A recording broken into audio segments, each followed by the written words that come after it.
우리나라에서는 노루오줌이라고 불렸던 이 식물은 새로운 식물을 찾아 나선 서양 원예사들에 의해 비교적 늦게 알려진 야생화입니다.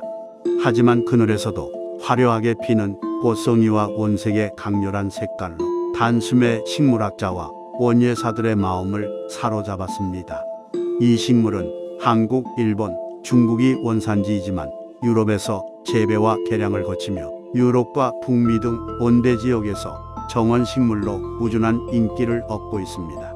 특히 음지에서도 화려한 색감을 뽐내기 때문에 그늘 정원이나 실내를 꾸밀 때 빠뜨릴 수 없는 고급스러운 야생화입니다.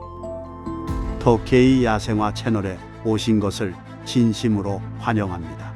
오늘은 아스틸베를 통해 그리스식 학명과 아스틸베를 활용한 반음지 식물 조경에 관해서 이야기하려고 합니다. 아스틸베는 우리나라에서는 노루오줌이라고 불리며 산이나 숲에서 볼 수 있는 야생화입니다.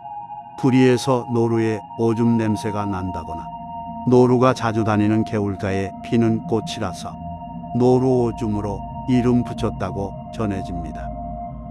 아스틸베는 다른 야생화에 비해 조금 늦은 시기인 19세기 빅토리아 시대에 독일, 영국을 비롯한 유럽과 북미에 진출했습니다. 그늘에서도 잘 자라는 강한 생명력과 양지식물보다 더 아름다운 꽃이 피는 아스틸베는 그늘 정원을 꾸미기 위해 애쓰던 원예사들의 관심을 독차지했습니다.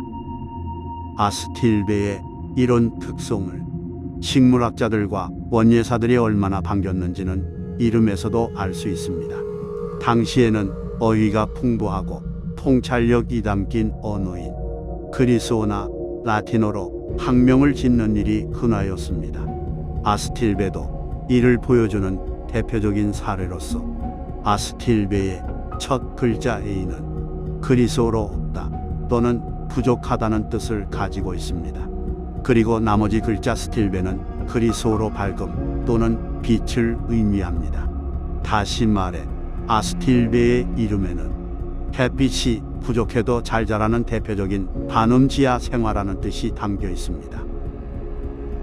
아스틸베가 조경에서 중요해진 또 다른 이유도 있습니다. 고사리처럼 촘촘하게 사방으로 뻗는 아름다운 꽃송이는 개화 기간이 긴 편입니다. 빨강, 보라, 분홍 등 화사하게 줄지어 핀 꽃뭉치를 오랫동안 보여주는 아스틸베는 그동안 그늘에 알맞은 식물을 찾지 못했던 원예사와 소비자에게 새로운 열정과 재미를 선물했습니다. 이때부터 아스틸베는 유럽과 미국 전역에서 대규모로 재배하는 관상용 식물이 되었고 다양한 품종이 개발되었습니다. 품종마다 크기, 개화 기간, 꽃의 색깔이 다른 것이 특징이며 이런 특징은 소비자와 원예사의 취향이 반영된 다채로운 정원으로 만들어 주었습니다. 오늘날에는 유럽식 정원을 갖춘 카페나 아파트 정원, 그리고 가정에서도 존재감을 보여주고 있습니다.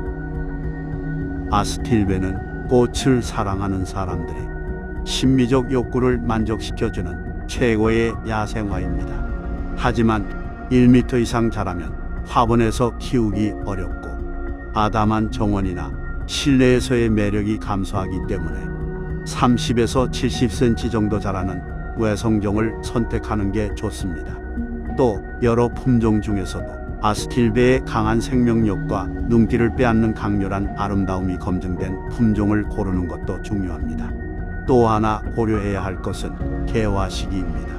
개화 기간이 긴 아스틸베는 개화 시기가 다르더라도 꽃 피는 시기가 겹칠 수 있고 오랫동안 교대로 꽃을 피우기 때문에 언제나 풍성한 정원을 만들어줍니다.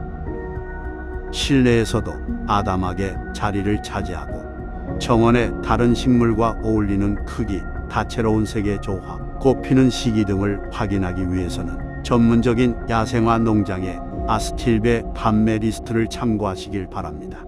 품종과 특징을 잘 따져서 구매한다면 여러분의 정원과 공간이 더 화사하게 빛날 것입니다. 아스틸베의 특징과 역사를 보여드리는 데 도움이 되었다면 구독과 좋아요를 눌러주세요. 그러면 다음에는 더 재미있고 유익한 이야기로 찾아뵙도록 하겠습니다.